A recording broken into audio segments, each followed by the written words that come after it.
저와 혼례를 올려주시겠습니까? 몰락한 양반가의 규수, 은하가 마을에서 제일 가는 멍청이 강수에게 손을 내밀었습니다. 강수는 천대받는 백정이기까지 하니 사람들이 얼마나 무시했겠어요? 하지만 집채만한 소를 들쳐업고 두꺼운 쇠심줄도 두부 자르듯 하는 강수는 정말 바보 천치였을까요? 절체절명의 순간 드러난 강수의 정체에 마을 사람들이 모두 엎드렸습니다. 과연 바보 백정 강수가 감춘 정체는 무엇일까요? 어느 누구도 예상하지 못했던 반전을 지금 확인해 보세요. 안녕하세요. 이화예요. 오늘 이야기 들으시다가 이건 너무했다 싶은 장면이 있다면 그 대목을 댓글로 남겨주세요. 여러분 마음이 가장 흔들렸던 순간이 어디였는지 궁금해요. 그럼 이야기 시작할게요. 강원도 깊은 산세 아래 바람조차 몸을 잔뜩 웅크리는 외진 마을에 한 여인이 살고 있었답니다. 이름은 은하라 했으나 그녀의 처지는 고운 이름과는 달리 참으로 시리고도 모질었지요. 다 무너져가는 초가삼간에서 병든 어머니를 홀로 봉양하며 삭바느질로 근근히 끼니를 잇는 고단한 삶이었습니다.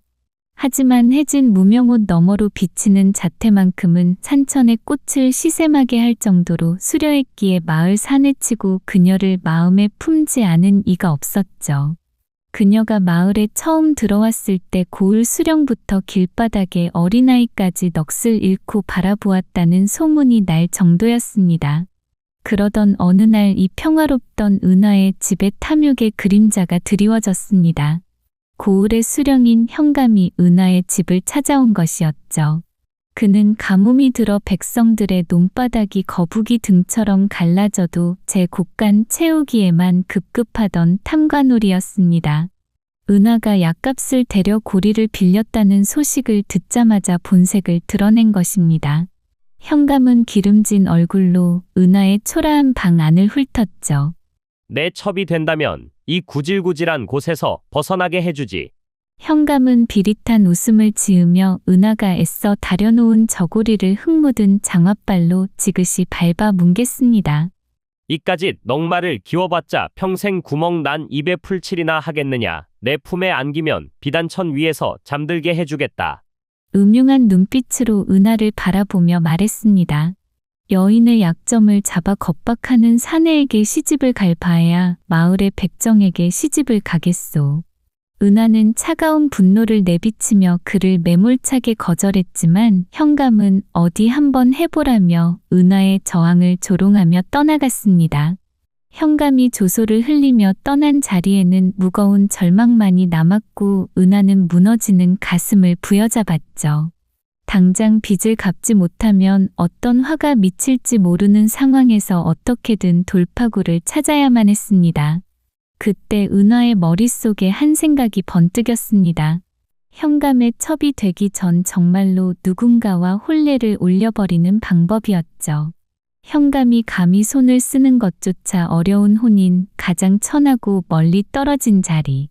깊어지는 고민 속 문득 홧김에 내뱉었던 백정 강수가 떠오른 것이었습니다. 관리들은 백정의 집을 꺼렸기 때문에 현감이 지금 은하의 집처럼 드나들지 않을 것이라는 생각도 있었습니다. 굳은 결심을 마친 은하는 그 길로 마을 어귀의 강수를 찾아갔지요. 멍청한 표정으로 넋을 잃고 자신을 바라보는 그에게 은하는 떨리는 입술을 떼어 혼인을 청했답니다. 저와 혼례를 올려주시겠습니까? 강수는 멍청하니 얼빠진 표정으로 은하를 바라보다가 더듬거리며 승낙했죠. 마을 사람들의 조롱과 현감의 비웃음 속에 두 사람의 기묘한 혼례가 치러지며 이야기는 걷잡을 수 없는 소용돌이 속으로 빠져들어갔습니다. 꽃같은 규수가 피칠갑을 하는 백정의 아내가 되었다는 소식은 산골 마을의 가장 흥미진진한 얘깃거리가 되었답니다. 사람들은 은하를 볼 때마다 뒤에서 수군거리며 혀를 찾고 바보 강수는 그런 시선도 모르는지 그저 허허 웃으며 은하의 뒤를 졸졸 따라다녔지요. 은하는 차가운 방바닥에 앉아 삭바느질을 하며 제 기구한 운명을 탓하기도 했지만 당장 현감의 소나귀에서 벗어났다는 사실을 위안 삼았습니다. 하지만 강수와의 결혼 생활은 은하가 상상했던 것보다 훨씬 더 기묘하고 험난한 길이었습니다. 마을 어귀에 자리한 강수의 집은 도축을 하는 곳이라 늘 비릿한 피냄새가 가실 날이 없었지요. 게다가 백정이어도 장사치이건만 남편은 도무지 돈벌이에는 관심이 없는 듯 보였답니다. 고기를 사러 온 마을 사람들이 문을 두드려도 강수는 하늘을 올려다보며 엉뚱한 소리만 늘어놓기 일쑤였죠. 오늘은 구름 모양의 사나워 소를 잡으면 부정을 타니 내일 오시오. 손님을 돌려보내는 일이 허다했으니 집안 형편이 나아질 리가 없었지요. 은하는 속이 타들어갔지만 강수는 그저 멍한 표정으로 마당 구석에 앉아 막대기로 흙바닥에 그림이나 그리고 있었던 것입니다. 어쩌다 소를 잡는 날에도 강수의 행동은 이해하기 힘든 구석이 많았답니다. 고기를 사러 온 이가 닷 양어치를 달라고 하면 강수는 그보다 훨씬 많은 양을 숭덩 베어내어 주곤 했지요. 돈을 덜 받는 것은 예산일이었고 오히려 미안해하는 손님에게 아니요, 그게 맞소. 라며 바보 같은 웃음을 지었습니다. 은하가 옆에서 보다 못해 잔소리를 하면 강수는 그저 해맑게 웃으며 뒤통수만 극적일 뿐이었답니다. 게다가 강수는 늘 품속에 이상한 쇠막대기 하나를 소중히 품고 다녔지요. 장터를 나갈 때마다 들고 다녔는데 쌀이나 옷감을 파는 시장 저울에 슬쩍 대보기도 하고 마을 관아 근처에 세워진 도량형에 대어보며 혼잣말을 중얼거리는 모습은 영락없는 미친 사람 같았지만 때때로 눈빛만큼은 기이한 빛을 띠곤 했지요. 마치 보이지 않는 무언가를 보고 있는 듯 했습니다. 그렇게 은하와 강수를 향한 눈총과 비웃음 속에 하나의 계절이 지나 낙엽이 지는 가을이 찾아왔습니다. 은하는 그날도 삭바느질한 옷감을 배달하고 평소보다 일찍 집으로 발걸음을 옮겼지요. 집 근처에 다다랐을 때 평소 들리지 않던 기이한 소리가 도축장 안쪽에서 새어나왔답니다. 쇠와 쇠가 부딪히는 서늘한 마찰음과 함께 무거운 물체를 공중에 매다는 듯한 거친 소리가 들려왔던 것이죠. 은하는 가슴이 두근거리는 것을 느끼며 살금살금 도축장 틈새로 눈을 가져다 대었지요. 그곳에는 은하가 알던 어수룩한 바보 강수는 온데간데 없었답니다. 강수는 장정 셋은 합친 것 같은 거대한 크기의 소고기를 마치 벽갈이 들어 올리듯 한 손으로 번쩍 들어 틀에 매달고 있었지요. 사내의 팔뚝에는 근육이 성난 듯 꿈틀거렸고 멍하던 눈빛은 마치 밤안개를 가르는 칼날처럼 날카롭게 빛나고 있었습니다. 강수는 허리춤에서 칼을 꺼내더니 소의 두꺼운 뒷다리를 단숨에 갈라냈습니다. 질긴 쇠심줄과 단단한 근육덩어리의 고기가 두부 자르듯 속절없이 잘려나가는 광경에 은하는 입을 틀어막을 수밖에 없었지요. 눈에 보이지도 않을 정도로 빠르고 정확한 솜씨는 평생 소를 잡은 장인이라 해도 믿기 힘든 수준이었습니다. 은하는 놀란 가슴을 진정시키며 조용히 자리를 빠져나왔지만 머릿속은 온통 강수의 그 모습으로 가득했죠. 저토록 장사 같은 힘과 썩을 퍼런 칼솜씨를 가진 사내가 왜 마을에서는 바보 노릇을 하며 천대를 받는 것일까요? 의구심은 꼬리에 꼬리를 물고 이어졌답니다. 며칠 뒤 은하는 빨래를 널다 말고 방 안을 살짝 들여다보았지요. 강수는 낡은 거적 아래 숨겨두었던 서책 한 권을 꺼내 탐독하고 있었답니다. 백정이라면 글자 한자 모르는 것이 당연하거늘 그는 붓을 들어 서책 한 편에 무언가를 적어 내려가기까지 했죠. 그 모습은 소를 잡던 무사 같던 기상과는 또 다른 한양에서 보았던 고결한 선비의 풍모를 풍기고 있었던 것입니다. 그날부터 은하의 시선은 강수가 가는 곳을 따라다녔지요. 이제는 강수가 마을 곳곳에서 쇠막대기를 들고 돌아다니는 것이 그저 바보라서 미친 사람 같은 행동을 하는 것이 아닌 어떤 의도가 담겨 있음을 어렴풋이 깨닫게 되었답니다. 하지만 은하는 강수의 이면을 보고 혹여 나쁜 마음을 먹은 사람이 정체를 숨긴 것은 아닐지 걱정이 앞섰습니다. 그런 마음도 잠시 더 큰 불청객들이 다시금 그녀의 삶을 침범하고 있었습니다. 은하가 강수의 정체에 대해 물어볼 기회도 없이 고을에서 악명 높은 고리대금 업자가 왈패들을 이끌고 은하의 집 마당으로 들이닥친 것이지요. 그들의 손에는 현감의 인장이 찍힌 서류가 들려 있었고 그 눈빛에는 사람을 잡아먹을 듯한 탐욕이 이글거리고 있었답니다. 마당으로 들이닥친 고리대금 업자의 발걸음은 평온하던 집안의 공기를 단숨에 얼어붙게 만들었습니다. 사내들은 거친 흙먼지를 일으키며 은하의 앞을 가로막았고 그들의 우두머리는 기름때와 땀으로 얼룩진 채무 서류를 은하의 눈앞에서 보란듯이 흔들어 보였지요. 사내들은 상환 기일이 다 되었으니 전부 돈을 갚으라 요구했습니다. 은하는 떨리는 가슴을 진정시키며 며칠만 더 말미를 달라고 간곡히 청하였으나 사내들은 그저 탐욕스러운 눈빛으로 은하의 얼굴을 훑을 뿐이었습니다. 오히려 그들은 은하의 턱끝을 치켜 올리며 악취나는 본성을 숨기지 않았죠. 못 갚는다면 현감 어른께 너를 팔아 넘기겠다. 그럼 이보다 더 받을 수 있지 않겠느냐? 은하는 그제야 이 모든 일이 현감의 추악한 계략임을 확신하게 되었지요. 현감은 은하가 백정에게 시집을 간 것에 깊은 앙심을 품고 고리대금 업자들을 사주하여 그녀를 벼랑 끝으로 몰아넣은 것이 분명했죠. 은하는 참을 수 없는 모욕감에 자신의 턱을 잡고 있는 고리대금 업자의 얼굴에 침을 뱉었습니다. 화가 머리끝까지 치민 우두머리가 손을 높이 치켜들며 은하의 뺨을 세차게 내려치려 하던 그 찰나였지요. 어디선가 거대한 그림자가 해를 가리며 은하의 앞을 가로막았답니다. 그것은 다름 아닌 바보 남편 강수였습니다. 살과 살이 부딪히는 둔탁한 파열음과 함께 매서운 손길이 은하가 아닌 강수의 얼굴로 내려쳐졌습니다. 고개가 획 돌아갈 정도로 강한 충격이었으나 강수는 바위처럼 묵묵히 서서 그 매를 온몸으로 받아냈던 것입니다. 고리대금 업자는 당황한 기색이 역력했지만 이내 바보 백정이 감히 길을 막는다며 강수를 둘러싸고 인정사정 없이 주먹질과 발길질을 해댔습니다. 강수는 거친 신음을 삼키며 은하를 제등 뒤로 숨긴 채 사내들의 무자비한 발길질을 묵묵히 견뎌냈지요. 한참을 때리던 사내들은 만신창이가 된 강수를 조롱하며 일주일 뒤에 다시 오겠다는 서늘한 경고를 남기고 사라졌답니다. 은하는 흙먼지투성이가 된 채 쓰러진 강수를 부축하며 가슴이 찢어지는 듯한 통증을 느꼈지요.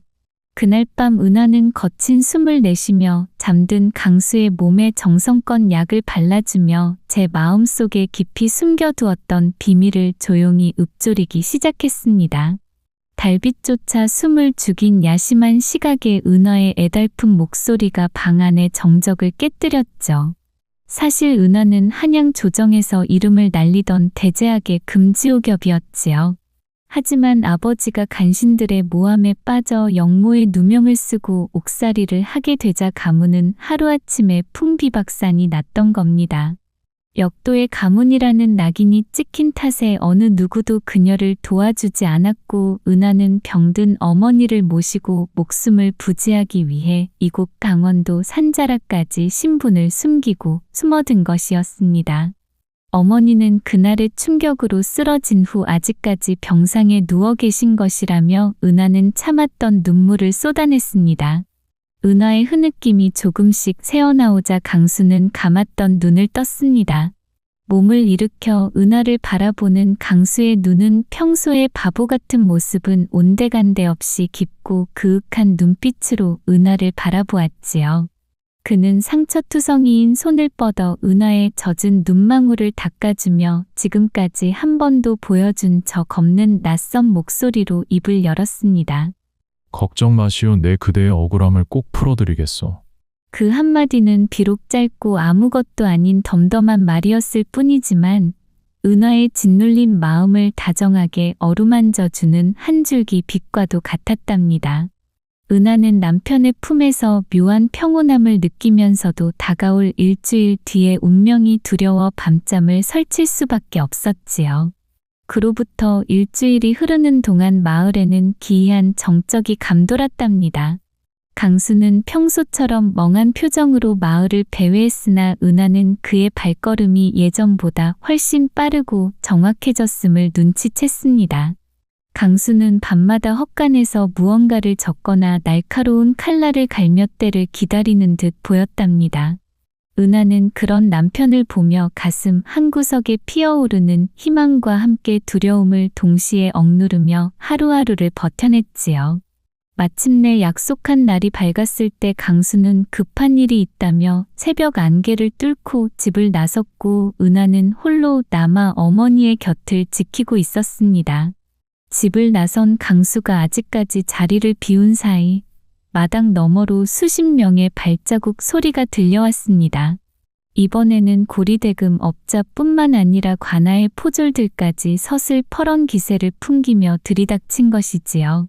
어째 돈은 전부 마련하였는가? 그리 큰 돈을 어찌 한 번에 갚을 수 있겠소. 밀리지 않고 이자까지 갚고 있으니 조금만 더 기다려주시면 아니 되겠소.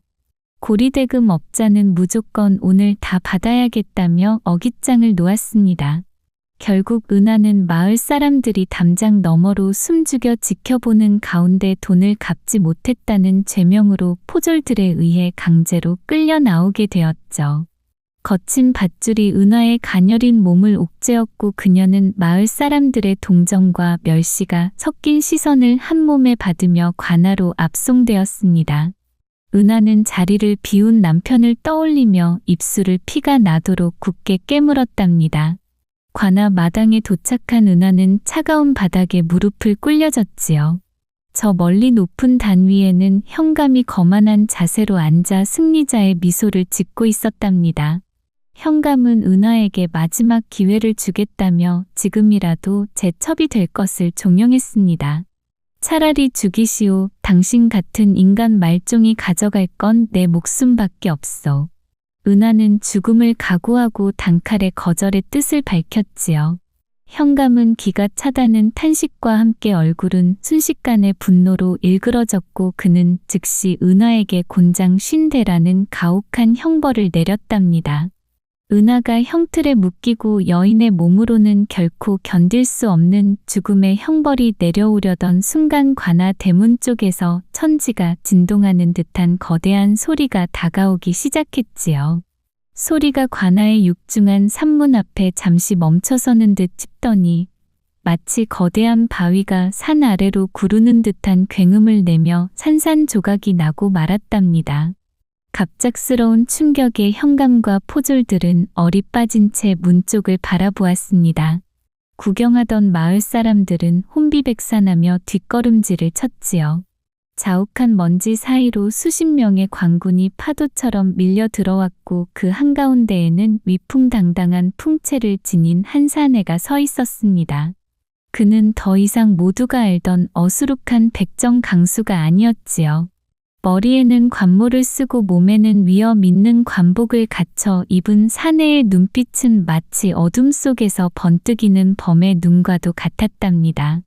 그가 품 안에서 구리로 된 마패를 꺼내 높이 치켜들자 관아 마당은 쥐 죽은 듯한 정적이 흘렀습니다. 암행어사 출두요. 고요 속에서 터져나온 일갈이 관아의 지붕을 뒤흔들고 사람들의 귓전을 때렸습니다. 사실 강수는 팔도를 돌며 탐관오리의 비리를 척결하라는 어명을 받은 암행어사였던 것입니다. 그는 이 고을 현감이 백성들의 고혈을 빨고 도량령을 속여 부정한 재물을 쌓는다는 첩보를 입수하고 증거를 모으기 위해 백정의 신분으로 위장하여 멍청이 노릇을 해왔던 것이었죠. 강수의 진짜 정체를 확인한 현감은 앉아있던 높은 단 아래로 굴러 떨어지듯 주저앉고 말았답니다. 조금 전까지 은하를 비웃던 거만한 표정은 온데간데 없고 사색이 된 얼굴로 땅바닥을 기며 살려달라는 애원을 늘어놓았지요. 은하의 턱을 잡고 위협하던 고리대금 업자와 왈패들도 꿈인가 생신가 자신의 뺨을 세차게 내려쳐봤지만 깰 리가 없었지요. 결국 그들도 사시나무 떨듯 몸을 떨며 바닥에 머리를 쳐박았습니다. 강수는 싸늘한 시선으로 그들을 내려다보며 그동안 유척으로 확인한 도량형 조작과 고리대금의 결탁 그리고 곡식 창고 착복의 증거, 현감이 저지른 제목을 낱낱이 읊어 내려갔습니다. 현감의 죄상은 하늘을 찌를 듯 끝이 없었고 강수의 서슬퍼런 꾸짖음의 백성들은 가슴속에 맺힌 응어리가 풀리는 듯한 통쾌함을 느꼈죠. 강수는 곧장 관군들에게 명하여 현감과 고리대금 업자의 목에 무거운 칼을 씌우고 한양으로 압송할 준비를 시켰답니다. 모든 상황이 정리되자 강수는 천천히 발걸음을 옮겨 형틀에 묶여있던 은하에게 다가갔지요. 은하는 꿈인지 생시인지 분간할 수 없는 눈으로 남편을 바라보았고 강수는 굳은 살이 박힌 거친 손으로 그녀를 옥죄고 있던 밧줄을 단박에 끊어냈습니다. 은하는 안도감과 함께 밀려오는 복잡한 감정에 다리에 힘이 풀려 주저앉을 뻔했지만 강수는 그런 그녀를 따뜻하고 든든한 품으로 꽉 안아주었답니다. 사내는 은하의 귓가에 대고 세상에서 가장 다정한 목소리로 속삭였지요. 늦어서 미안하오. 이제 다시는 그대를 홀로 두지 않겠소. 은하는 남편의 품속에서 비로소 이 모든 악몽이 끝났음을 깨닫고 뜨거운 눈물을 흘렸습니다. 낯선 관복을 입은 강수의 모습에 잠시 망설였던 마음도 그의 따뜻한 심장 소리를 듣자마자 눈 녹듯 사라지고 말았지요. 마을 사람들은 암행어사로 돌아온 백정 강수와 그 아내 은하의 모습에 경외감을 표하며 모두가 땅에 엎드려 고개를 조아렸답니다. 그렇게 고을을 뒤덮었던 어둠이 걷히고 새로운 빛이 두 사람의 앞날을 비추고 있었던 것입니다. 몇 개월 후 은하 부부가 한양으로 떠나는 날이 다가왔습니다. 그동안 강수는 새로운 현감이 부임하기 전까지 잠시 고을의 정사를 돌보며 백성들의 찢어진 마음을 어루만져 주었지요. 그는 가장 먼저 고리대금 업자들이 불법적으로 가로챘던 백성들의 땅과 재물을 돌려주었으며 현감이 제멋대로 조작했던 도량형을 바로잡아 정직한 상거래가 이루어지도록 만들었답니다.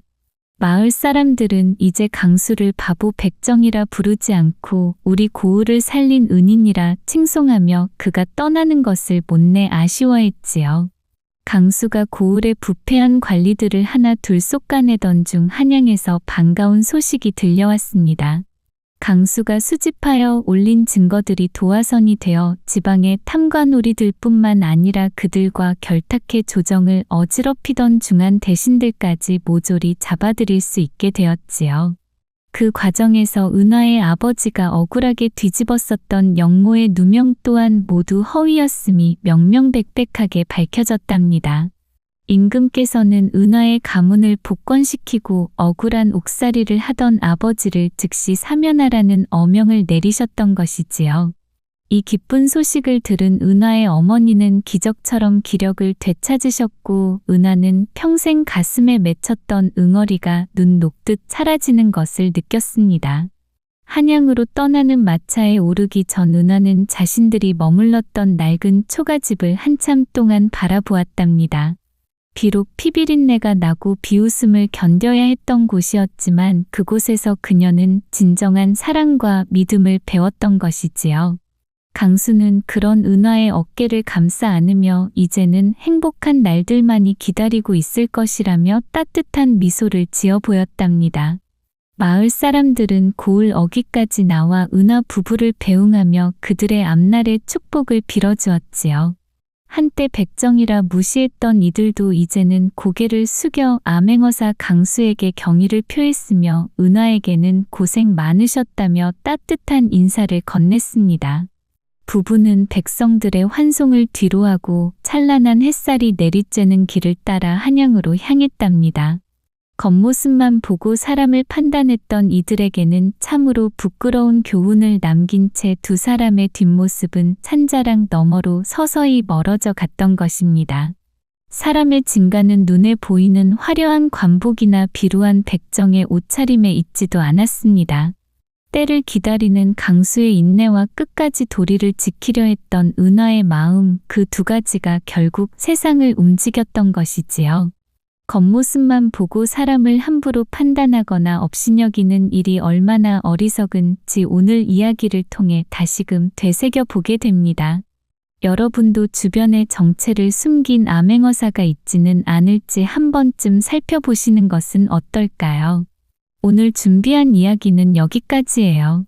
은하가 겪은 시련 중에 가장 마음 아팠던 장면은 무엇이었나요? 혹은 강수의 정체가 드러날 때 여러분은 어떤 기분이 드셨을까요? 그 소감을 댓글로 자유롭게 남겨주시면 하나하나 소중히 읽어보도록 할게요. 오늘 이야기가 흥미로우셨다면 구독과 좋아요 그리고 알림 설정까지 부탁드려요.